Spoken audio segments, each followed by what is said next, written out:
Bonsoir. Au nom du Père et du Fils et du Saint-Esprit. Amen.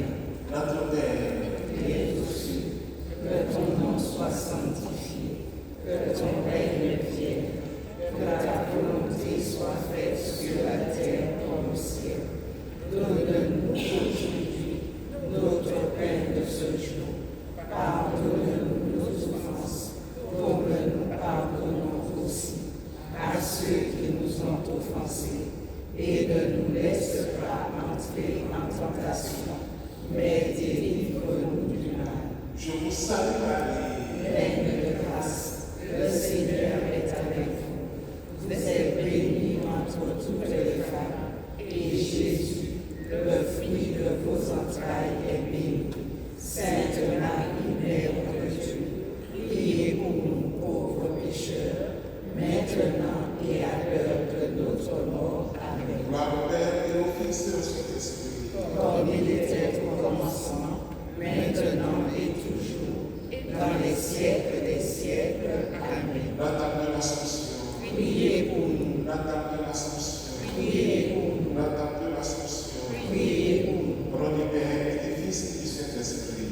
Amen.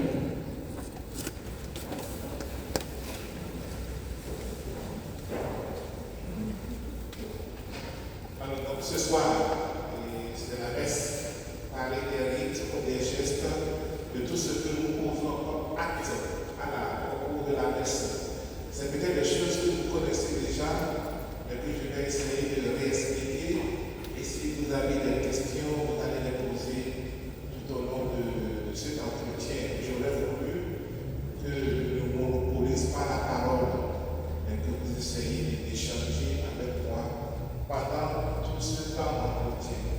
Alors, quand on parle de la messe, il faut retenir 4 grandes parties.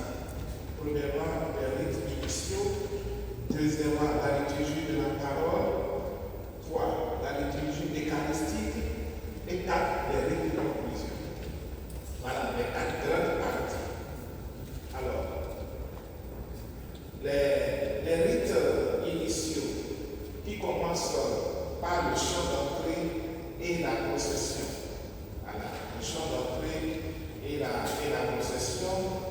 Donc, nous entrons par un chant d'entrée qui est habituellement en lien avec l'antienne du jour de la messe. Je n'ai pas pu m'écrire dans l'église. Et sinon, normalement, pour chaque messe, il y a une antienne d'ouverture. Et le chant d'entrée est en principe en lien avec cette antienne d'ouverture. Donc, le chant d'entrée introduit la liturgie, la procession. La procession aussi, ça symbolise quoi? Elle symbolise le chemin que parcourt l'Église. Parce que n'oubliez pas, en Église, nous sommes des pèlerins. Le 1er novembre, on parlera de l'Église triomphante. Le 2 novembre, on parlera de l'Église qui souffre. Voilà. Et nous sommes l'Église encore qui chemine. Donc, la procession symbolise notre pèlerinage encore sur la terre. Et ce pèlerinage va nous conduire à quoi? À la Jérusalem céleste. Donc, vous tous et moi, on se dit, et la procession d'entrée symbolise cela. Et quand le prêtre arrive, qu'est-ce qu'il fait? Donc, il fait la génuflexion, ou s'il a des atouts, il se prosterne. Ensuite, il vénère l'autel. Donc, il fait un geste, il baisse l'autel. Pourquoi? Parce que dans chaque autel, il y a des reliques des saints. Donc, toi, vous le diras, c'est pourquoi elle est très exigeante. Beaucoup ne touchent pas à l'autel n'importe comment. Effectivement, on va vous montrer ça ici dans le temps. À l'intérieur de chaque autel, il y a des reliques des saints. Donc, le prêtre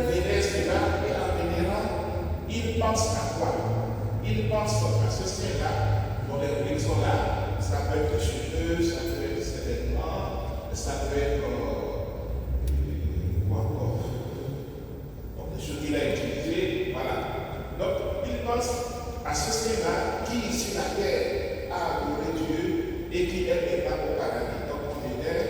Et si le juge, donc opportun, il peut ascenser l'autel, et qui signifie quoi?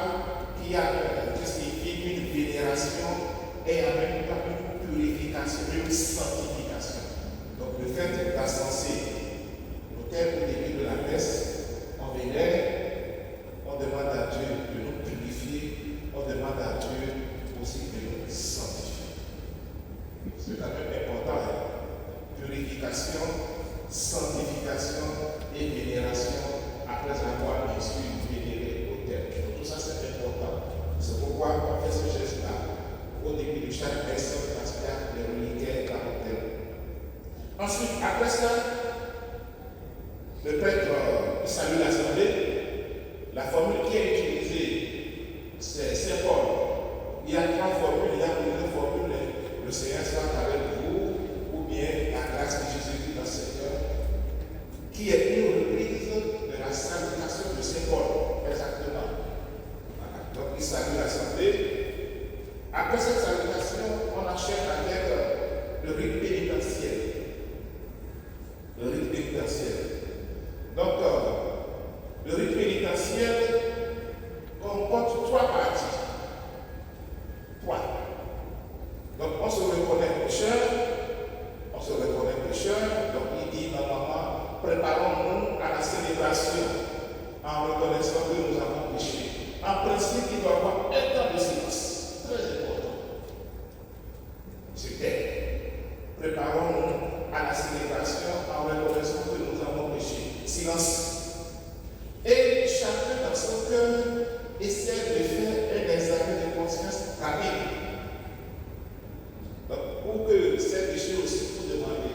Donc, un examen de conscience rapide, comme je dis, le rite pénitentiel est subdivisé en 3 parties. L'examen de conscience rapide, quand il dit reconnaissons silence. Ensuite, nous demandons pardon par la prière du je confesse à Dieu Tout-Puissant.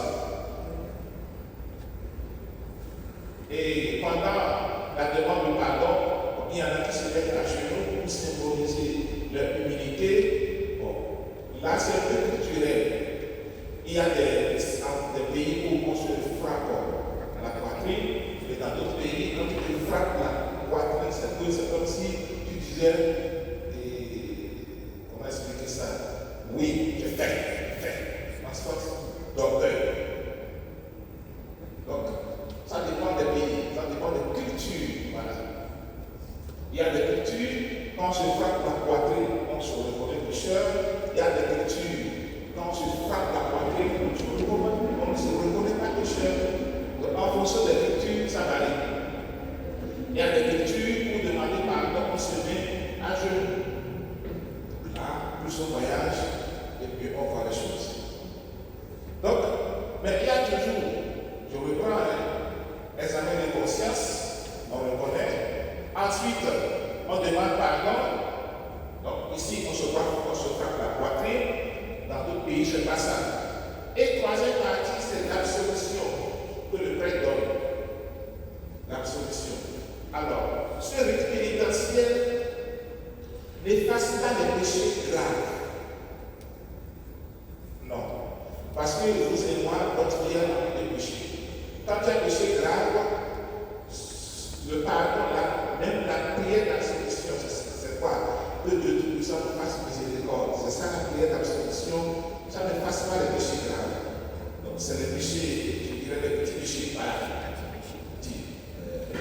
Les péchés fruités, bref. D'accord? Mais quand il y a un péché grave, nous devons avoir recours à la confession. Et après l'absolution, il y a le chant de Kyrie. Maintenant, il y a des formules dans l'assemblée, des formules qui peut remplacer le Kyrie. Donc, pour la formule de rite pénitentiel, il y a la possibilité de trois formules. La première, c'est quoi? C'est le je confesse à Dieu Tout-Puissant que nous disons. Ça, c'est la première formule. La deuxième formule, le Père dit ceci, frères et sœurs, préparons-nous à célébrer le mystère de l'Eucharistie en reconnaissant que nous avons péché. Il dit tout simplement, prends pitié de nous, Seigneur, nous avons péché. C'est très simple. Et il dit, le Père dit ceci, prends pitié de nous, Seigneur. Et l'Assemblée répond, nous avons péché contre toi. Ensuite, il dit, montre-nous, Seigneur, ta miséricorde et donne ton salut. Trop facile. Troisième formule, il dit ceci, Seigneur Jésus, envoie pour guérir les cœurs qui reviennent vers toi. Seigneur, prends pitié de nous. Et l'Assemblée répond, prends pitié de nous. Il dit, ô Christ, venu appeler les pécheurs, ô Christ, prends pitié de nous. L'Assemblée répond, ô Christ, prends pitié de nous.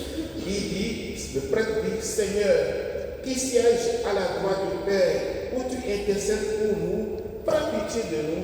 Et l'Assemblée encore répond, prends pitié de nous. Donc il y a trois possibilités. Je reprends la première possibilité. Je confesse à Dieu Tout-Puissant. D'accord? Mais quand on dit, je confesse à Dieu Tout-Puissant, après on dit, Seigneur, prends pitié de nous. Deuxième formule, on dit, prends pitié de nous, Seigneur. Et l'Assemblée répond, nous avons péché comme toi. Troisième formule, il dit, Seigneur Jésus, envoie pour guérir les cœurs qui reviennent vers toi. Seigneur, prends pitié de nous. Voilà. Mais bien souvent, nous prenons la première formule, qui est beaucoup plus développée. C'est bon? Voilà. Alors, après cela, donc le rite de demande de pardon, si c'est un dimanche, on chante le Gloria. Le dimanche et les jours de fête. Dimanche et les jours de fête. Comme ce matin, c'était la fête des apôtres, juifs, on a chanté le Gloria. Et le Gloria n'est que le chant des anges. Nos chorales quand même le font si bien, qu'ils le font très bien d'ailleurs. On ne change pas les paroles de Gloria. C'est le chant. Je est là, il le sait. On ne change pas les paroles de Gloria. On reprend, puisque c'est la ligne des anges. Nous ne pouvons pas modifier cela.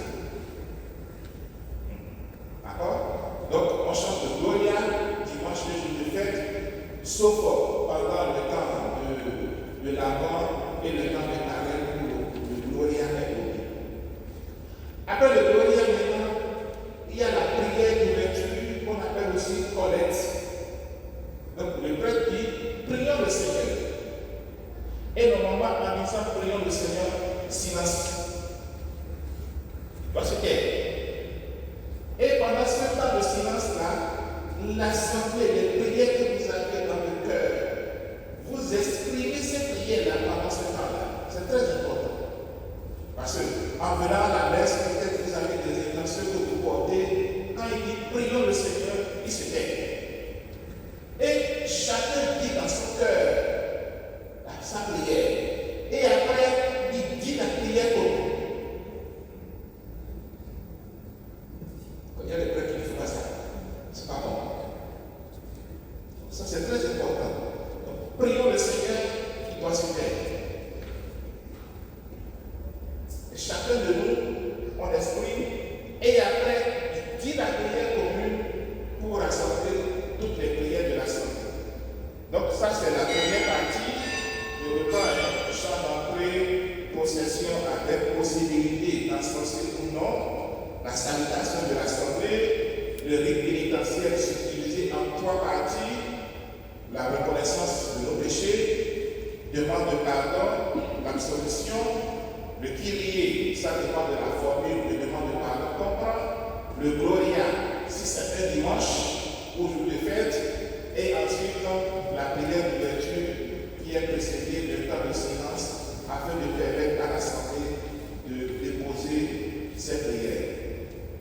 Après cela, nous nous asseyons pour écouter la parole de Dieu. La parole de Dieu et qui comporte première lecture, le dimanche, il y a la première lecture, souvent tirées de l'Ancien Testament, sauf pendant le temps de Pâques. Les dimanches de Pâques, les deux lectures sont tirées du Nouveau Testament. Mais en dehors du temps de Pâques, la première lecture est toujours tirée de l'Ancien Testament. Ensuite, il y a le psaume qui reprend l'hymne un peu. Le psaume est toujours en lien avec la première lecture. Si c'est le dimanche, toujours la deuxième lecture.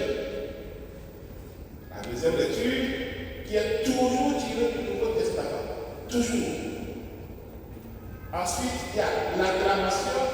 On reprend encore la parole de Dieu et l'évangile. D'accord? Donc, dimanche, première lecture, psaume, deuxième lecture, acclamation, évangile. Pour les dimanches. Et les dimanches, donc il y a année A où on lit l'évangile de Saint-Luc de Matthieu, l'année B, Marc, l'année C, Luc. L'évangile de Jean est lu toute l'année, s'étale sur les 3 années, et l'évangile de Jean est toujours proposé pour les grands mystères de la salut. C'est Jean qui nous montre vraiment le mystère. Noël, c'est toujours Jean, Pâques, c'est toujours Jean. Donc ça, c'est tard.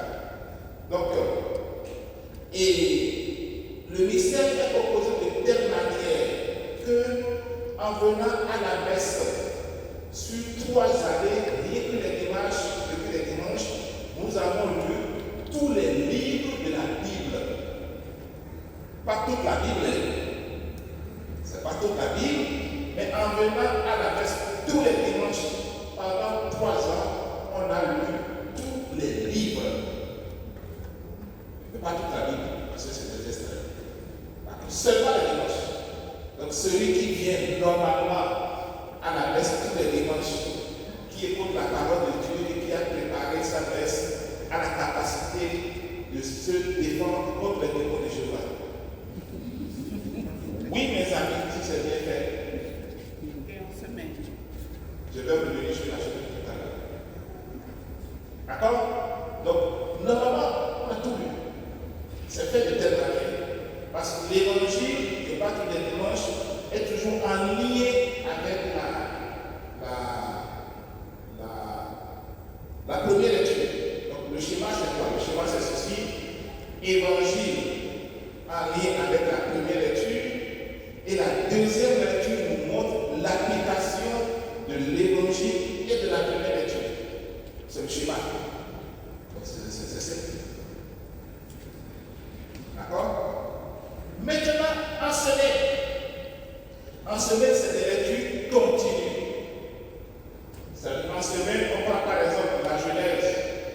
En première lecture, on va lire du début jusqu'à la fin. Ensuite, on peut prendre le livre des nombres, on va lire ainsi de suite. Pareil pour l'évangile.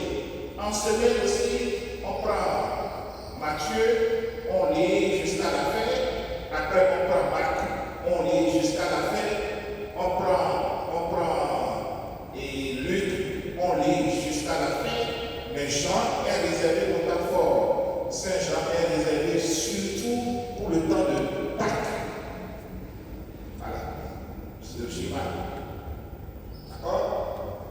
Donc voilà. Maintenant, quand le prêtre, il lit l'évangile, il y a une parole qui dit à quoi passe. Que vous n'entendez pas, il doit dire ceci, que cet évangile nous purifie de nos péchés. Il doit me dire à quoi passe. Donc, en baissant l'évangile, il dit que cet évangile nous purifie de nos péchés. Bon, même avant de lire l'évangile, il dit ceci, quand le prêtre se lève, il se prosterne devant l'autel là, avant la lecture de l'évangile, il dit ceci, purifie mon cœur et mes lèvres, Dieu Tout-Puissant, pour que j'annonce dûment ton saint évangile. Il doit le dire. Donc quand vous voyez le prêtre avant l'évangile, il dit cette parole-là à voix basse. purifie mon cœur et mes lèvres, Dieu Tout-Puissant, pour que j'annonce dignement ton évangile. Donc, le prêtre n'a pas le droit de modifier le texte. Ceux qui ne font pas zèle là, ce n'est pas bon. C'était une parenthèse. Ensuite, à la fin de l'évangile, il dit ceci, que cet évangile efface nos péchés. Tu peux lire pour les gens. Ensuite, il vénère le livre d'un baiser en disant tout bas que cet évangile efface nos péchés. Voilà. Donc, je ne demande rien. Donc c'est important, vous voyez. Donc, donc vous voyez, on tient vraiment à la purification de notre personne quand nous venons à la messe. Il y a déjà la demande de pardon. Mais quand nous venons d'écouter encore l'évangile, on demande encore à Dieu d'effacer nos péchés. Pour que l'évangile que nous venons d'écouter puisse encore porter des fruits à chacun de nous. C'est quand même très bon. Mais même s'il est dit avoir grâce, il doit le dire. D'accord? Ensuite, maintenant, il y a l'homélie. Les dimanches, c'est obligatoire, parce que quand ce n'est pas obligatoire de faire une homélie. Mais je me rappelle un jour, ici à cette année, j'avais réuni à l'évêché, je venais juste d'arriver, et je n'ai pas, je sous-estimé le temps, je suis arrivé en retard, à la c'était mardi soir, je n'ai pas fait l'homélie, les gens m'ont regardé ce jour-là.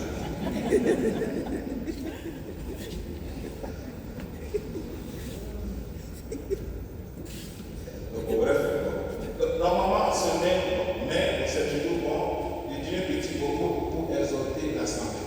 Donc, l'homélie consiste à expliquer la parole, voir maintenant comment appliquer la parole dans notre vie. C'est simple. On explique, on voit maintenant concrètement qu'est-ce qu'on peut faire pour vivre cette parole-là, tout simplement. Voilà. Je n'ai pas le droit de faire des folklore aussi. Bon. Voilà. Donc, on écoute l'évangile, voilà, et on écoute l'explication de l'évangile.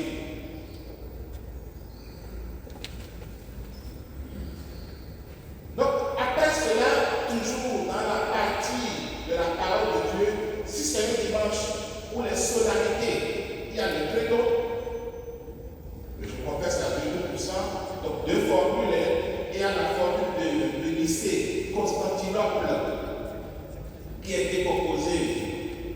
Nicée, c'est une ville comme c'est Paris, voilà. Constantinople, c'est une ville comme le Gauguin. Donc, le symbole de Nicée Constantinople a été composé dans les deux villes en 325 et en 381. Voilà, donc en 325, l'an 325, on a composé les apôtres, pas les apôtres, les évêques de ce temps-là se sont rassemblés et nous ont proposé la première partie, Nicée, et la deuxième partie en 381 à Constantinople, parce qu'il y avait beaucoup de problèmes, il fallait clarifier les choses. C'est là où on parle de consubstantiel de paix. Voilà. Donc, symbole de Nicée, Constantinople, ou symbole des apôtres, ou tout simplement on dit je crois en Dieu le Père Tout-Puissant. D'accord? Donc, n'oublions pas, quand même, c'est notre foi. Et n'oublions pas de le dire chaque dimanche, je crois en la résurrection de la chair. Je crois en la vie éternelle. Je crois en l'Église, puis c'est catholique et apostolique. Je reconnais un seul baptême. Ce n'est pas Cosmi. Cosmi. Où on est rebaptisé. Ou bien on demande un certificat de débaptême. Non, mes amis, c'est fini. Il faut dire ça aujourd'hui. Oui, mais les gens demandent un certificat de débaptême pour être baptisé encore à Cosmi ou à Vauclin. Voilà. Maintenant, ce qui se passe maintenant, et dans notre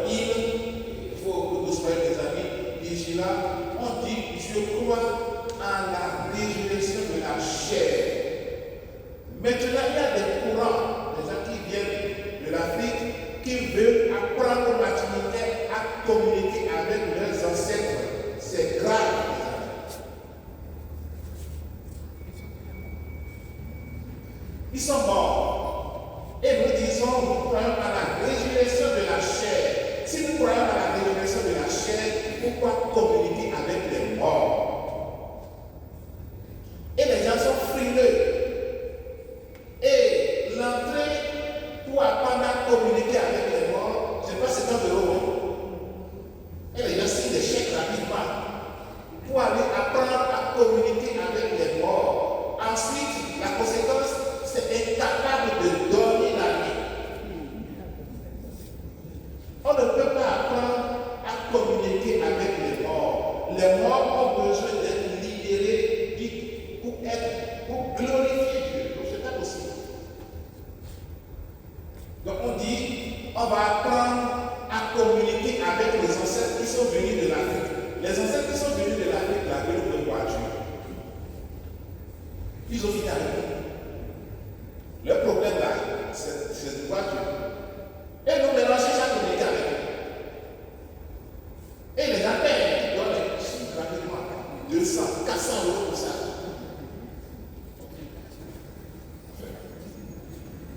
Donc, je crois à la résurrection. C'est important. Tout le credo, si on a le temps, on pourra développer le credo après. Et la dernière partie de la liturgie de la parole, c'est la prière universelle appelée encore prière des fidèles. Donc ça, c'est la dernière partie, la prière universelle. Donc la prière universelle, il doit avoir au minimum 4 intentions. La première intention, on prie pour l'Église. La deuxième, on prie pour les chefs.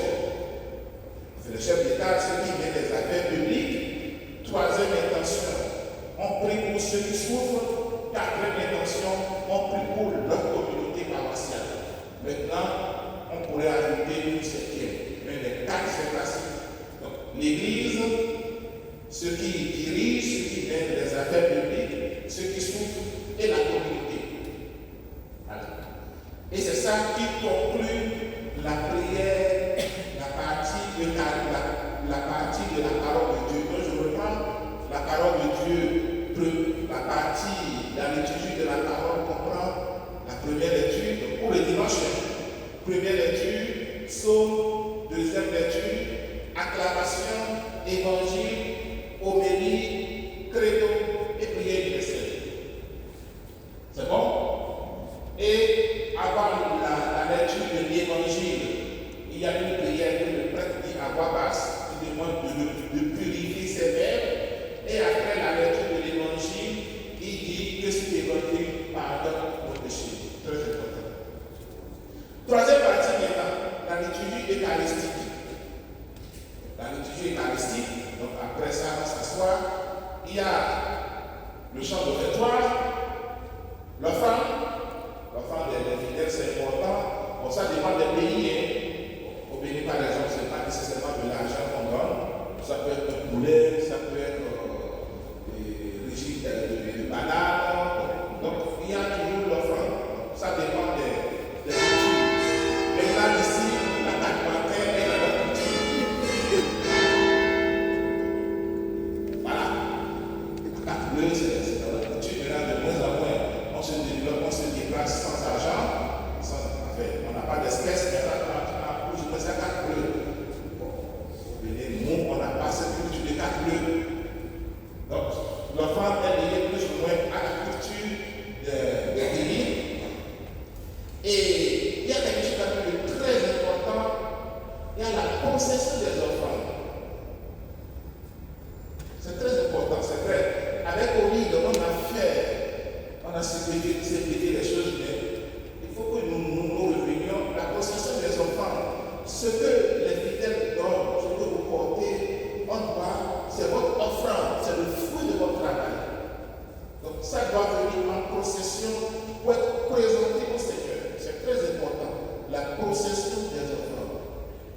Normalement, ceux qui font la quête de justice, il faut présenter les paniers. On présente, avant de remettre les paniers au Seigneur l'autel, présenter ça au Seigneur, puisque c'est l'offrande, c'est le fruit de notre travail que nous présentons au Seigneur.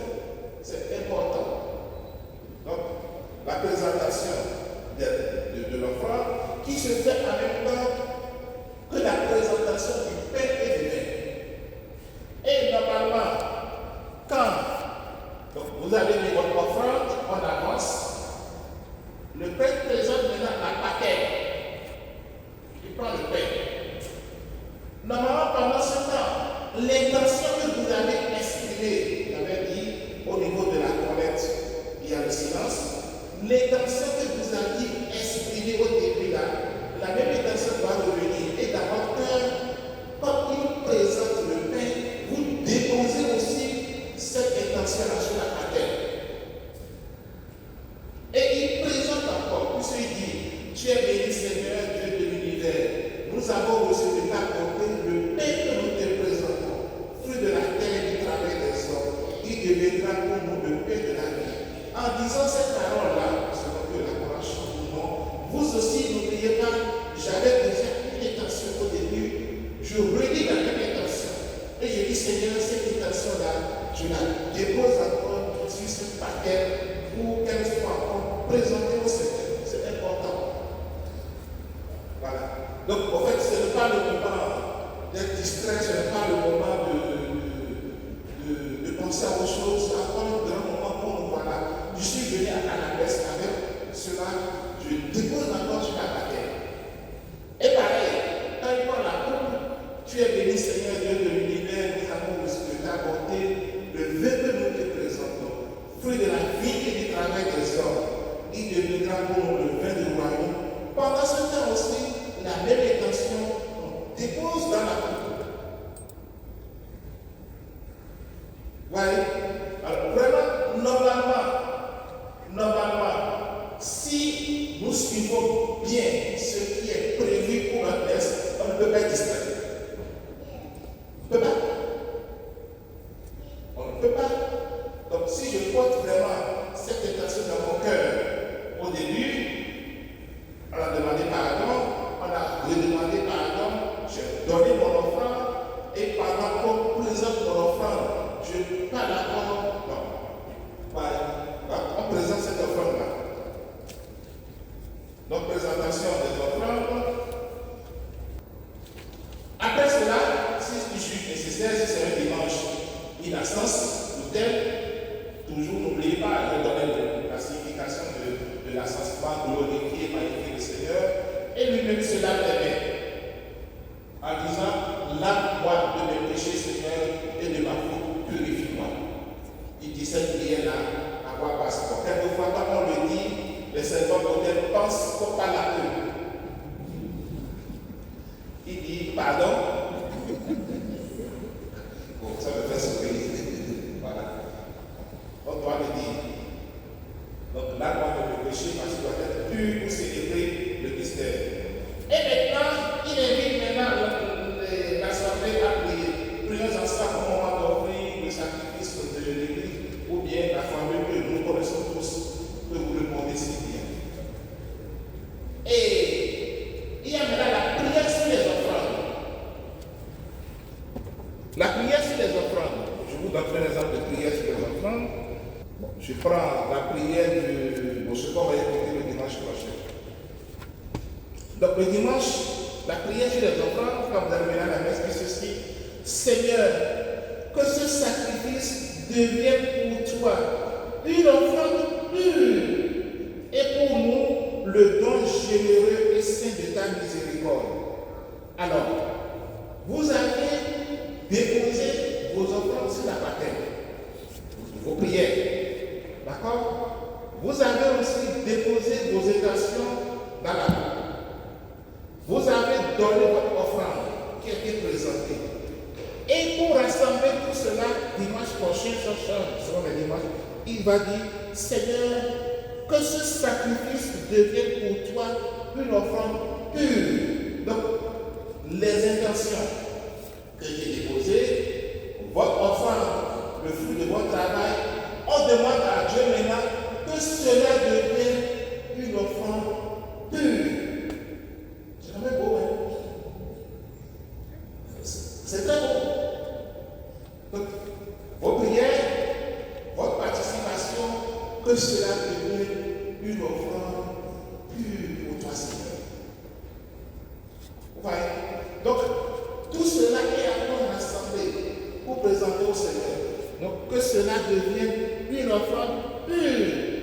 Et pour nous, le don généreux est celle de ta miséricorde. La prière que vous avez déposée sur la terre, dans la cour, votre offrande, que ça soit une offrande pure pour toi et que ça devienne pour nous le don généreux en fonction de ta miséricorde. Indirectement, demande à Dieu, voilà, on te présente ça, mais toi, bon Dieu, n'oublie pas de nous exaucer selon ta miséricorde. C'est quand même bon. Mais bien souvent, on est distrait. On est vraiment distrait pendant ce temps. Est-ce qu'on écoute bien ça, cette prière-là? Non, il faut bien écouter. Et maintenant, avec la version numérique, en préparant votre messe, pensez à tout cela. Que cela pour toi, une offrande pure. Et pour nous, le don généreux de ta miséricorde. Donc, il dit cette prière-là sur les offrandes. Donc, c'est important. Et normalement, avec cette prière-là et avec tout ce que nous avons dans le cœur, on se dit vraiment, Dieu ne peut pas nous exaucer. Peut-être pas la manière dont nous voulons, mais dans sa grande miséricorde, il fera quelque chose pour nous. Donc la prière sur les offrandes. On continue. Après la prière sur les offrandes, il y a la prière eucharistique qui est divisée en 9 parties. 9 parties. Je vais tout lire, après on va détailler. Il y a la préface, l'acclamation, l'épiclèse, le récit de l'institution et de la consécration, l'acclamation de l'assemblée, l'anamnèse, l'oblation, les prières d'intercession, la doxologie finale. Donc, la prière eucharistique est composée de tout cela. On l'explique, on détaille. La préface. La préface commence par le Seigneur soit avec vous, voilà. Et après, le prêtre dit une prière.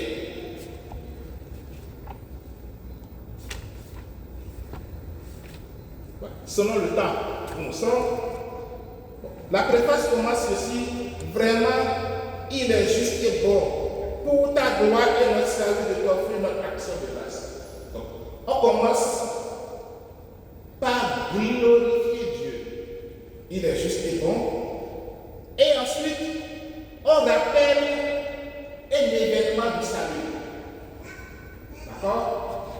J'ai pris la préface du temps de Noël. On rappelle un événement du salut. Donc, la première préface du temps de Noël dit ceci.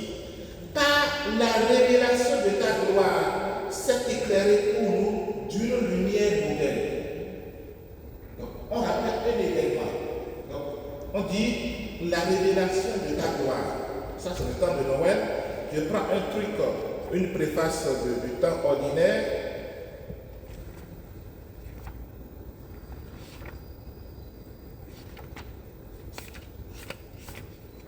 Voilà. Donc, par exemple, pour les temps ordinaires, il y a plusieurs préfaces. Donc, autre jour, on glorifie Dieu, on dit vraiment, il est juste et bon pour ta gloire et notre salut. On rappelle encore un événement du salut. Donc, j'ai pris la 4e préface du temps ordinaire. On dit, par sa naissance, en parlant de Jésus, il a renouvelé la condition humaine destinée à vieillir.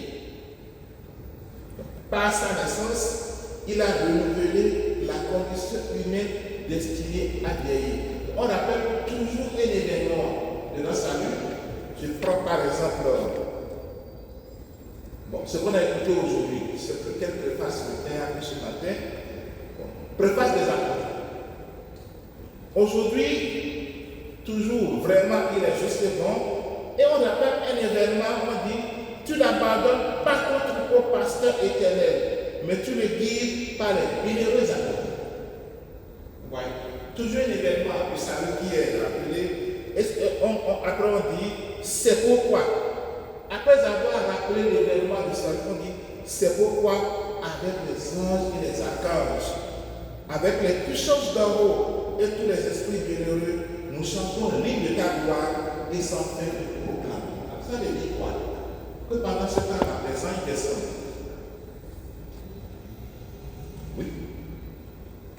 doivent descendre. On dit, c'est pourquoi avec les anges et les archanges, ils descendent. Et c'est pourquoi cela ne contredit pas du tout les révélations de Gloria. Il n'y a pas de contradiction. Quand elle dit dans ses révélations que pendant ce temps, qu'elle voit des multitudes d'anges autour de l'autel. Or, cette révélation a eu lieu bien avant, bien après que tout ceci a été écrit. Donc, l'Église ne s'est pas trompée. Elle n'a pas eu d'erreur. Donc, ce qu'on a dit sous l'inspiration de l'Esprit Saint, le Seigneur l'a révélé à travers le groupe d'âme. Donc, là, au Dieu, on rappelle un événement du salut. Maintenant, on demande aux anges de descendre maintenant pour célébrer le mystère. Et ils descendent, ils doivent obéir.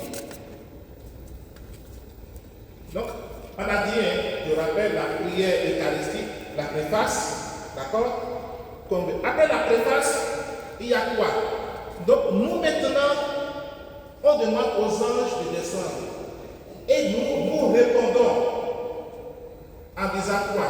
Saint, Saint, Saint, le Seigneur Dieu de l'univers. Ce qui nous rappelle la prophétie d'Isaïe. Il dit, j'ai vu le Seigneur de sa gloire.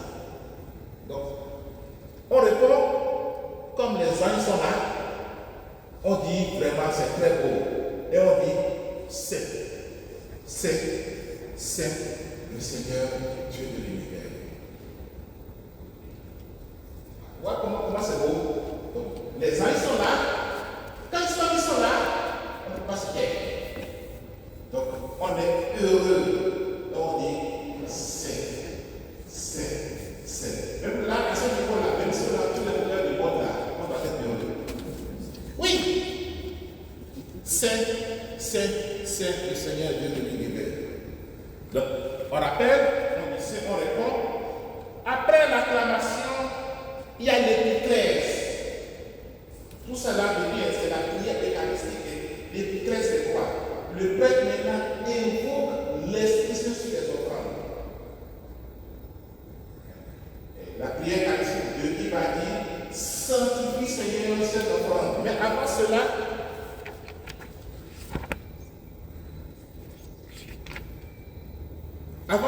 donc, on a chanté, les saints qui sont là. C'était pas beau, il dit, toi qui es vraiment saint. Donc, on rappelle encore, toi qui es vraiment saint, toi qui es la source de toute sainteté, Seigneur, nous te prions. Et maintenant, on demande à Dieu d'envoyer l'Esprit Saint l'Église. Sanctifie ces enfants en répandant sur eux ton esprit. Et ces offrandes-là, ce n'est pas que le pain et le vin qui sont sur l'autel, c'est ce que vous avez mis par votre parole dans la terre, ce que chacun de vous a exprimé comme prière. Je dis, vous déposez vos intentions. Donc, ce que chacun de vous avez exprimé comme prière, ce que vous avez donné comme offrande, on dit maintenant, sans demander à Dieu de sanctifier tout cela. On demande à Dieu d'envoyer son esprit, sanctifie cela. D'accord? Donc, c'est ça, l'invocation de l'Esprit Saint, l'épiclèse. Après l'invocation de l'Esprit Saint, le prêtre maintenant dit le récit de l'institution et la consécration. Donc, il reprend les paroles de l'institution, il reprend les paroles de Jésus Saint, pour qu'il devienne le corps et le sang de ton Fils. Et après, il prend le pain. Et selon, j'ai pris la prière eucharistique d'eux. Il dit au moment d'être livré et d'entrer librement dans sa passion, il prit le pain, il rendit grâce, il dit, ceci est mon corps livré pour vous. D'accord? Donc il dit la prière de l'institution et de la paix et de la consécration. Et pendant ce temps, vraiment, c'est vrai, cette Paris, on est quand même, nous devons nous féliciter. Quand on regarde la santé, tout le monde est à genoux. À 95%. Bon, ceux qui ne se mettent pas à genoux, quand je regarde, c'est des gens qui n'arrivent pas à cette année. Ce sont des passages. On regarde. C'est-à-dire, on constate tout de suite. Bon,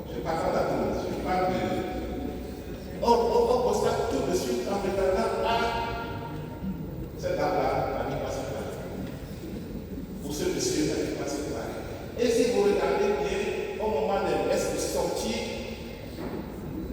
on voit tout de suite. Bon, mais il faut être distrait.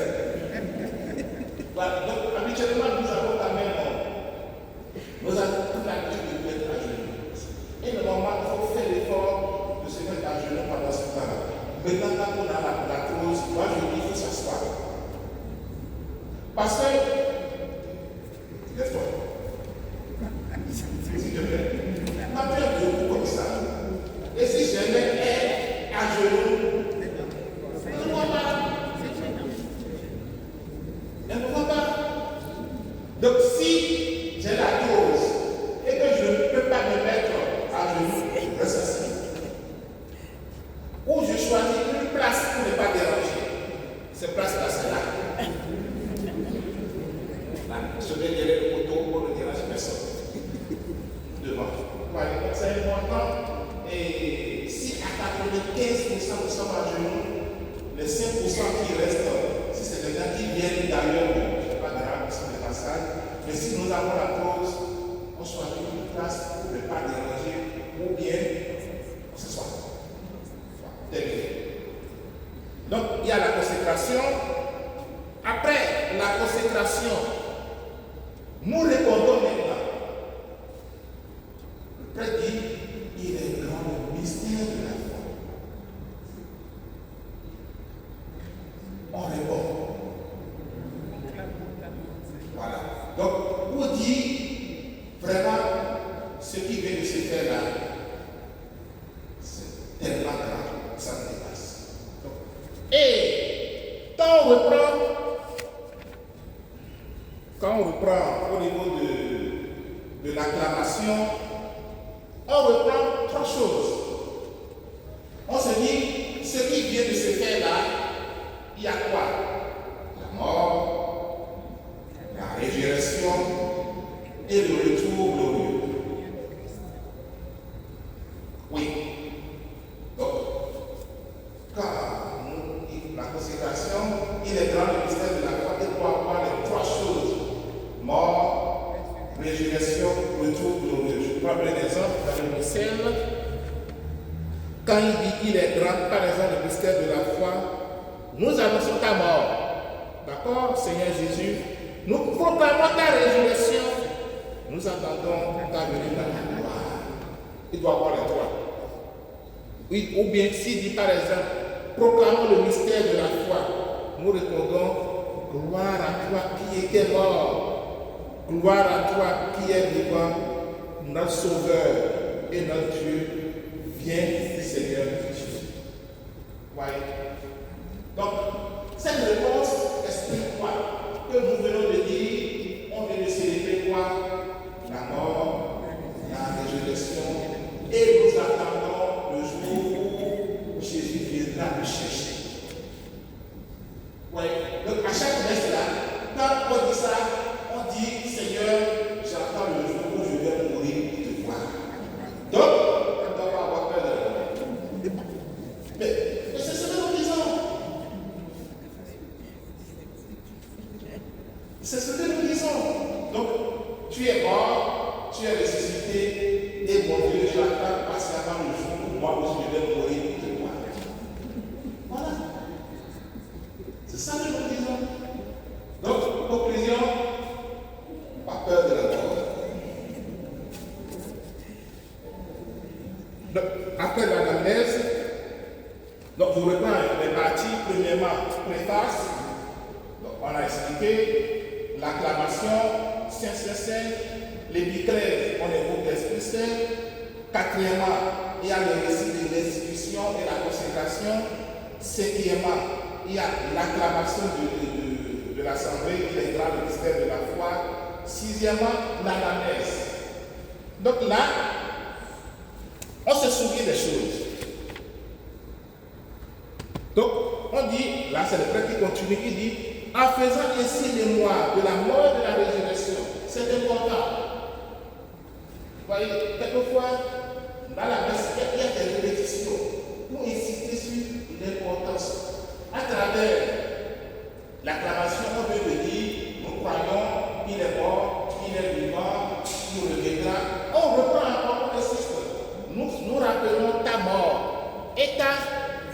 faisant ici mémoire de la mort et de la résurrection de ton Fils.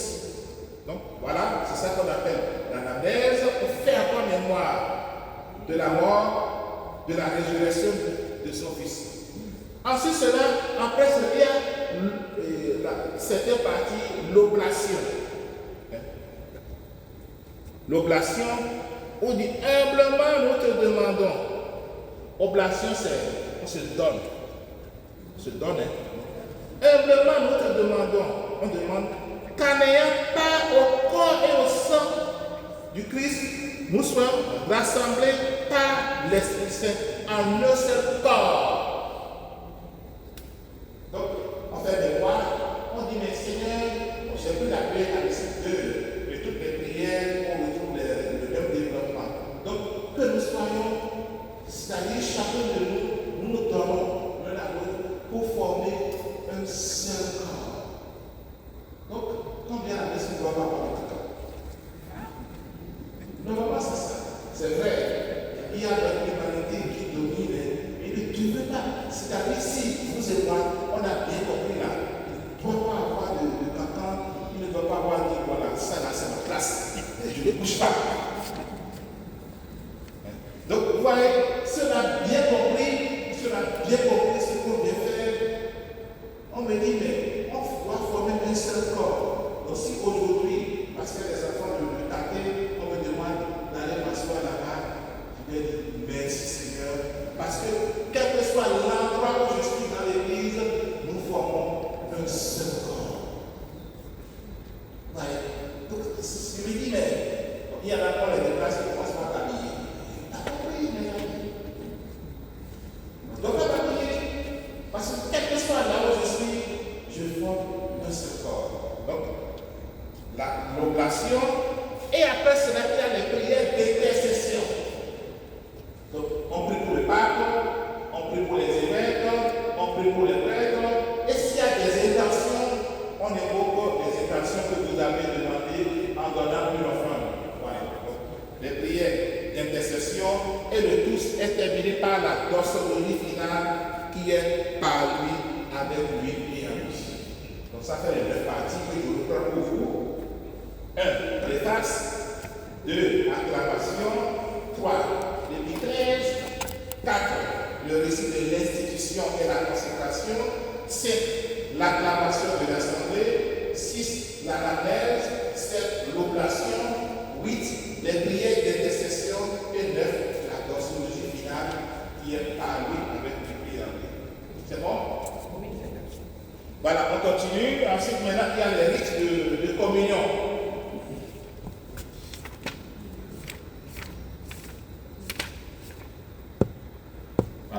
Rite de la communion, ça commence par le Notre Père. Notre Père, vous dites comme nous avons appris le Notre Père. Alors le Notre Père a deux possibilités. On peut faire comme ça. On peut faire comme ça. Les deux sont valables. Vous choisissez ce que vous voulez. Donc vous pouvez dire le Notre Père, les mains jointes. Vous pouvez le dire les mains étendues. Les deux sont possibles. D'accord? Donc vous ne regardez pas ceux qui font comme ça. Et ne regardez pas de plus ceux qui sont comme ça. Les deux gestes sont possibles. Donc, chacun choisit ce qu'il veut. Donc, le Notre Père, comme l'appel du Sauveur, vous connaissez, mais il faut laisser le train commencer. Il y en a qui sont plus pressés que le train et qui commencent à dire non. Donc, on a appelé le Sauveur, et son commandement, il dit Notre Père et nous venons. Comme je l'ai dit, en adoptant la position que nous voulons.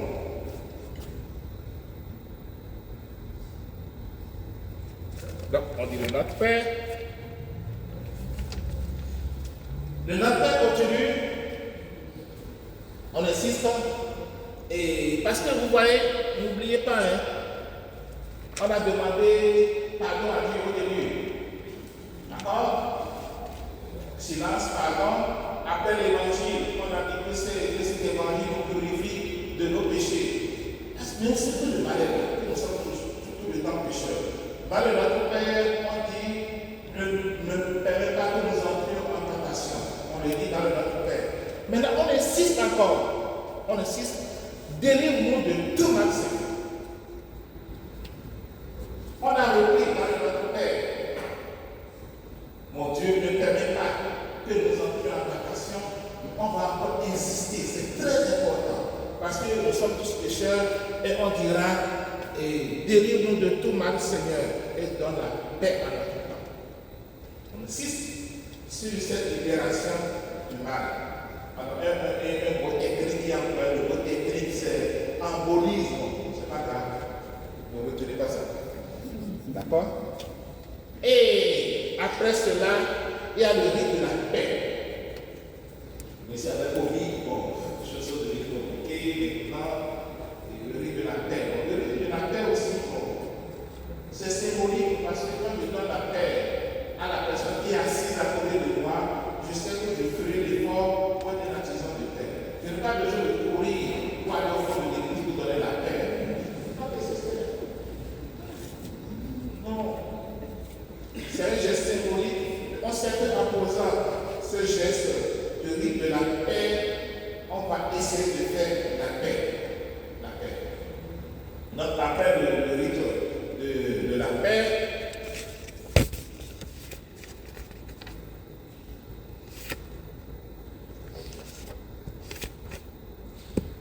le rite de la paix, il y a maintenant la louche Dei. D'accord? Où il dit.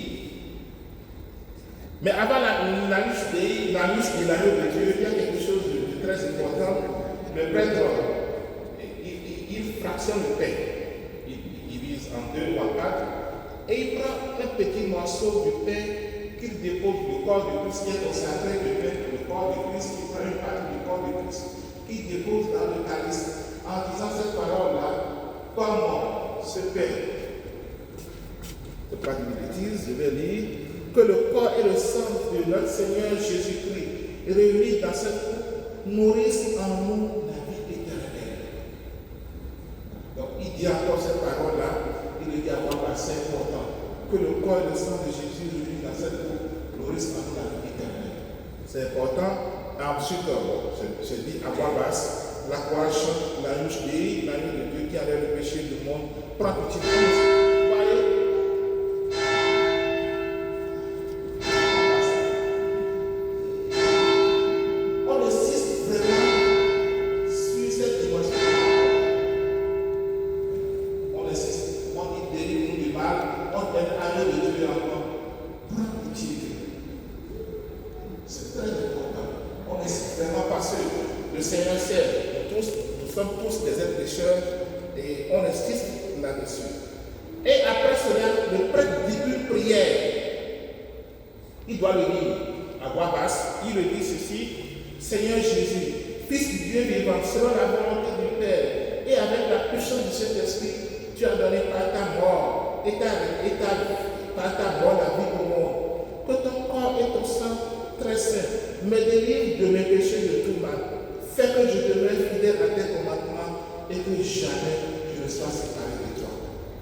Ou bien, il dit ceci, Seigneur Jésus, que cette communion à ton corps et à ton sang n'entraîne pour moi ni jugement, ni condamnation, mais que par ta bonté, elle soutienne mon esprit, mon corps, me donne la guérison. Il doit le dire. Vous dire, il doit être prudent et pas prudent, mais avoir la crainte du mystère qui s'élève. C'est important. Et après cela, maintenant, l'agneau de Dieu, nous disons, tout le monde dit, Seigneur, je ne suis pas digne de te recevoir. Voyez, malgré les gestes de Dieu, devant le pardon, c'est pas on n'est pas digne. Et rappelez Isaïe, quand Dieu lui a montré sa gloire, Isaïe a dit, je suis un homme pour l'air impur. Je ne peux pas, j'habite un peu pour l'air impur. J'ai vu ta gloire, mon Dieu, je vais mourir. Parce qu'il a vécu c'est tellement. Donc là, on demande encore pardon à Dieu. On dit vraiment, et je ne suis pas digne de te recevoir, mais dis seulement une parole et je vais guérir. On va dire la promesse après. Voilà. Donc, Suite à cela, l'Assemblée, on invite tout le monde à communier. Il faut dire quand le prêtre de l'Église et le corps du Christ, il faut dire vraiment Amen. C'est très important. Le corps du Christ, Amen, qui veut dire je crois. Je crois et nous recevons le corps du Christ. Et dans le mystère, il est prévu un temps de silence. C'est vrai, bon, même si on ne fait pas tout de suite, il faut prendre le temps de silence. D'accord? Pour prendre conscience de ce que nous avons reçu. Et quand on a fini de donner la communion de corps du Christ, Amen, on purifie. Parce que le fait de verser l'eau on essaie de nettoyer parce que les miettes de Jésus est présent. Les miettes, on essaie tout de mettre dans le calice. Il verse l'eau dedans et en purifiant avec le linge, il dit cette parole-là, il dit ceci. Puissions-nous accueillir d'un cœur pur, Seigneur, ce que notre bouche a reçu. D'accord? Et trouver dans cette communion d'ici-bas la guérison pour la vie éternelle. Vous voyez, il le dit à voix basse, mais il le dit pour toute la santé. Puissions-nous accueillir d'un cœur pur, Seigneur, ce que notre bouche a reçu. On a reçu la communion.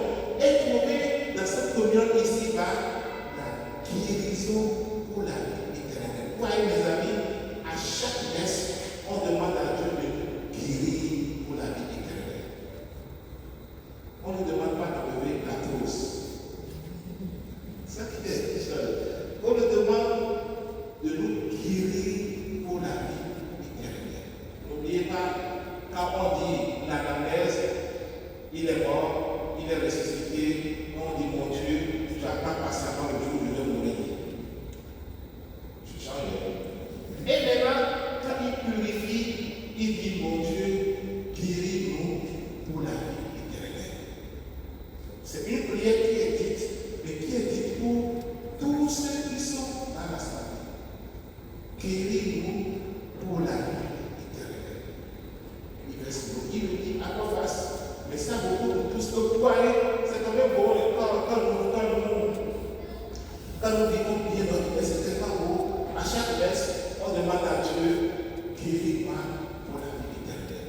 Et si j'ai 90 ans, et 90 ans, cette parole a été prononcée, vraiment, le Seigneur ne peut pas me faire exaucer. Si les espaces c'est nous qui avons fait le choix. Et communion, bon, maintenant, s'il y a des annonces, ça dépend des paroles, des paroisses sont faites. Et il y a encore une prière. Une prière après la communion. Ça, je vais prendre la prière que nous allons écouter dimanche prochain.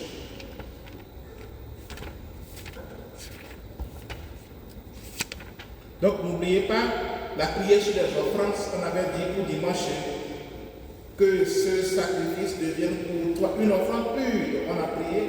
Quand on a reçu la communion, mais la communion, on dit, nous t'en prions Seigneur, augmente en nous la force de ton action, afin que, renouvelés par les sacrements du ciel, nous soyons préparés par ta grâce à recevoir les biens qu'il promettent. Donc, on dit à Dieu maintenant d'augmenter en nous la force de son action pour que, renouvelés par le corps de Christ, nous soyons préparés à recevoir les biens qu'il promet. Et quel est le bien qu'il promet? La vie éternelle. Ouais, il y a beaucoup de choses. La vie éternelle. Ouais. Donc voilà. Donc si pendant des années on est venu à la messe, on a écouté toutes ces paroles-là, on va pouvoir avoir peur de l'oublier les années. Bien sûr, on a peur de nous l'avoir. Donc, la prière après la communion, et après, maintenant, dans les annonces, il y en a. Dernière partie, la conclusion. La conclusion, c'est quoi? C'est la bénédiction finale. Donc, la bénédiction finale où le prêtre bénit l'assemblée. Il dit voilà, le Seigneur soit avec vous, que Dieu Tout-Puissant vous bénisse, le Père, le Fils et le Saint-Esprit. Et il dit allez dans la paix du Christ, allez porter l'évangile du Seigneur, allez en paix, glorifiez le Seigneur par votre vie, allez en paix. Et nous vous répondons, nous rendons grâce à Dieu. Après, il y a le championnat final et nous devons repartir tout joyeux parce que la messe continue. Voilà. Il y a des questions?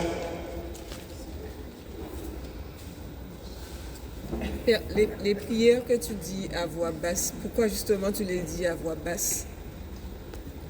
Alors, Cédric demande pourquoi on dit des prières à voix basse. C'est ce qui est prévu, quoi. Parce que le Michel demande de les dire à voix basse. Mais, si tu vois bien, il y a des prières à voix basse qui sont pour le prêtre lui-même, il y a des prières à voix basse qui sont pour l'assemblée. Bon. Par exemple, la prière après l'évangile, quand on dit que cet évangile nous pardonne nos péchés, c'est pour tout le monde. Mais la prière à voix basse qui dit avant d'aller lire l'évangile, c'est pour lui, pour dire attention, ne va pas dire autre chose qui n'est pas là. Oui, ne va pas déformer,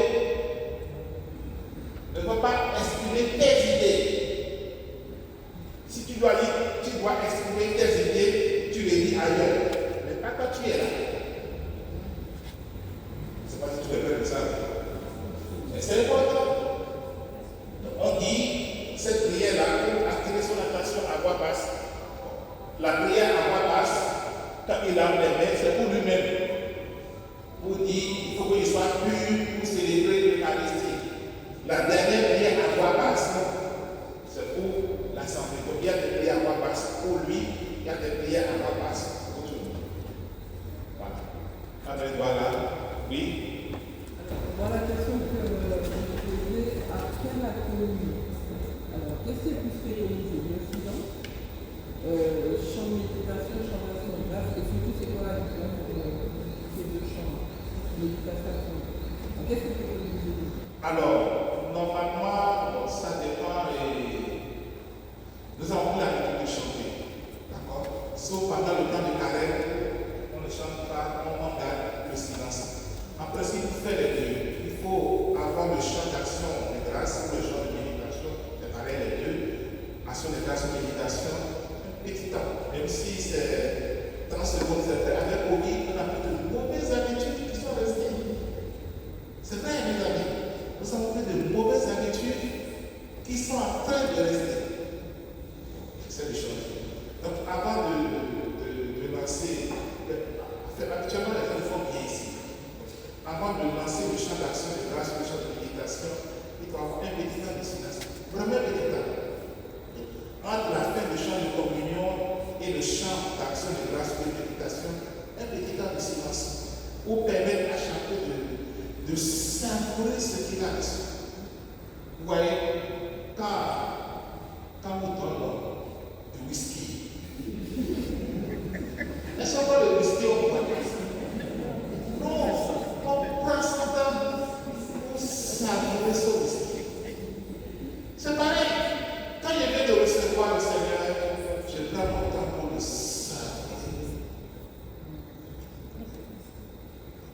Je imaginez quelqu'un vous achetez quelqu'un qui sort de rhum, qui est d'essence, et vous mettez du coca dedans. C'est grave ce que vous faites. C'est pareil. On vient de recevoir quelque chose, on met du coca dedans. Non. On prend le temps de savourer à ce temps de silence-là. Même si ça dure 30 secondes, c'est important. Un petit temps de silence entre le chant entre le temps de communion et le temps de le chant d'action de grâce ou de méditation. Voilà. C'est bon? Oui. Oui. Normalement, ce qui est prévu dans le mystère, on peut se lever déjà après la messe. D'accord? Mais il y en a qui aiment rester jusqu'au Notre Père. Mais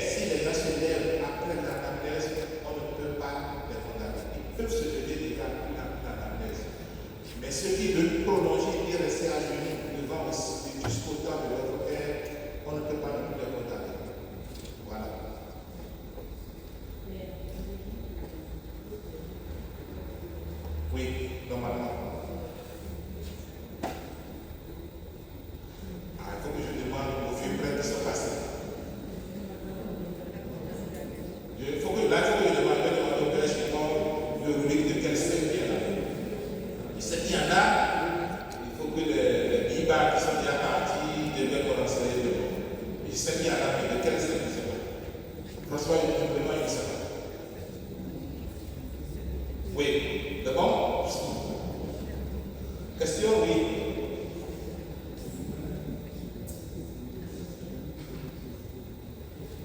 Acclamation. Donc on se lève pour l'acclamation avant l'évangile, on est debout. Quand on chante Alléluia, Alléluia, on est debout. C'est pas là. Au moment de. Après la consécration, c'est ça que j'expliquais. Et après la consécration, quand on dit il est grand le mystère de la foi, c'est ça que j'expliquais à Yolande. Normalement, si ce qu'on a dit assez, le mystère, on le dit, elle a qui se lève, c'est possible. Elle a qui reste à genoux, ce n'est pas mauvais. Donc les deux sont possibles. Et il y en a qui se mettent à genoux encore, ce n'est pas grave. Voilà. Parce que vous voyez, il y a des gens, c'est-à-dire, quand vous avez fait une grande expérience de la messe, vous vivez la messe autrement. Donc il y en a qui ont fait cette expérience-là, ils restent à part de lui. Et puis merci Seigneur.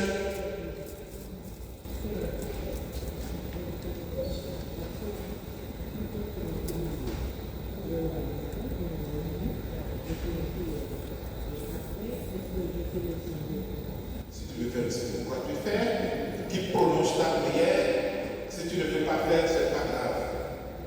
Elle demande, quand elle a communié, elle est à sa place, elle fait sa prière, elle me fait le signe de croix.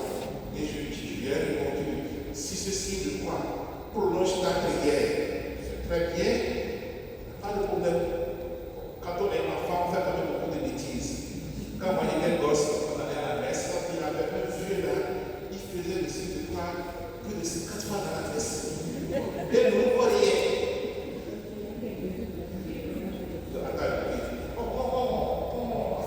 J'avais plus de avoir 5 ans, 7 ans. Avec mes poupées là, on se touchait, on disait regardez le vieux là, on riait. C'était enfant. Et après, moi j'ai compris que c'était un monsieur qui vivait sa messe. Bon, voilà, oui, on t'a dit.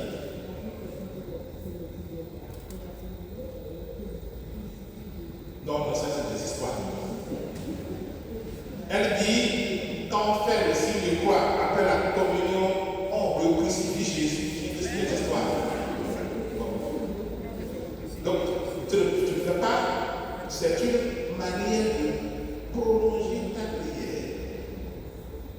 Mais tu ne remets pas Jésus à toi. Bon, voilà. Il faut dire à la personne que c'est des histoires.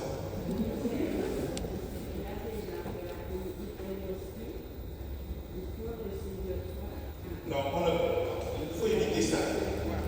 Il dit il y a des gens qui prennent la communion, qui font le signe de croix avec l'os. Il faut éviter ça. Pourquoi? J'explique. En le faisant comme ça, les miettes peuvent rester sur votre front et ce n'est pas bon. Si les miettes restent là, vous ne verrez pas et ce n'est pas bon. Donc ce n'est pas la peine de faire donc, à cause des miettes qui pourraient rester, il y a la sueur. Donc les miettes qui peuvent rester là, et il faut éviter ça.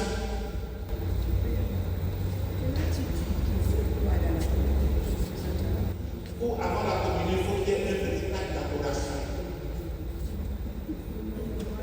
Donc il faut un acte d'adoration qui peut être, c'est-à-dire pour signifier que je ne veux pas recevoir le pain, que je veux recevoir le corps de Christ. Là, dans l'adoration, il y en a qui peuvent s'incliner, il y en a qui se mettent à genoux, il y en a qui font des petits gestes, il y en a, ça dépend. Mais un petit acte d'adoration.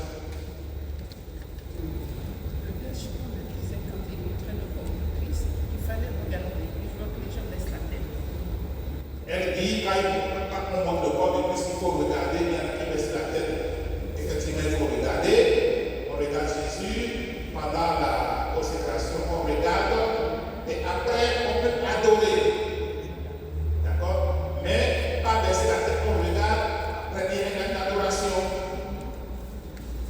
Enfin, je suis d'accord.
première communion, le jeudi saint, a été donné dans la main.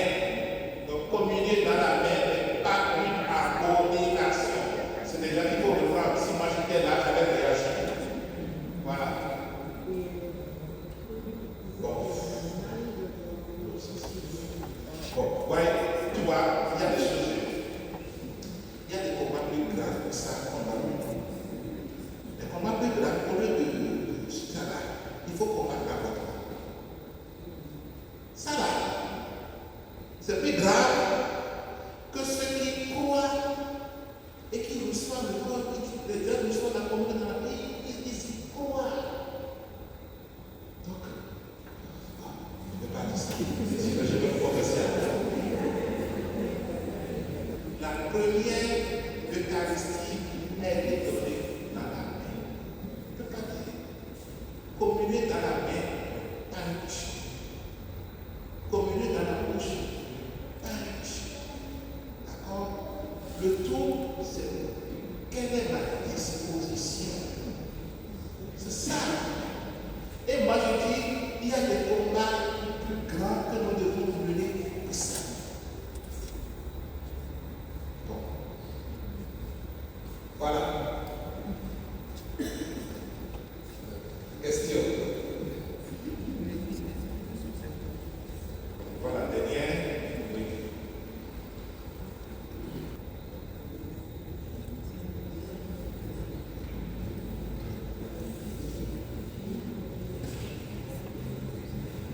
Bon, mon frère, il n'a pas vraiment tous les ministres qui sont formés, on leur bien expliqué qui dit ceci, on vous donne la communion, qu'il y en a qui viennent communier et que la même main qui a donné la communion bénit les gens qui viennent, qui ne peuvent pas communier, font le geste.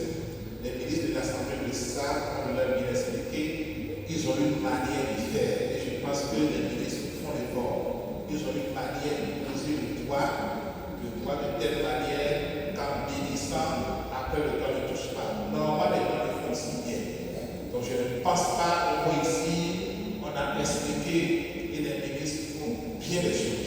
Sur ce plan-là, on est là, mais je répète, ce n'est pas le corps de Christ qui va nous donner pour lui public. L'exemple concret est que quand vous allez à Lourdes, tout le monde se lave dans la même eau, il n'y a jamais de contamination. Voilà. Tout le monde, on plonge tout le monde à Lourdes. Quand vous y allez, on plonge, on va dans vos vies, ils ont eu peur, ils n'ont pas fait. Ils ont arrêté, mais avant, tout le monde rentrait dans la même eau, il n'a jamais eu de contamination. Bon, on s'arrête là. On va prier, on va partir. Je vous salue.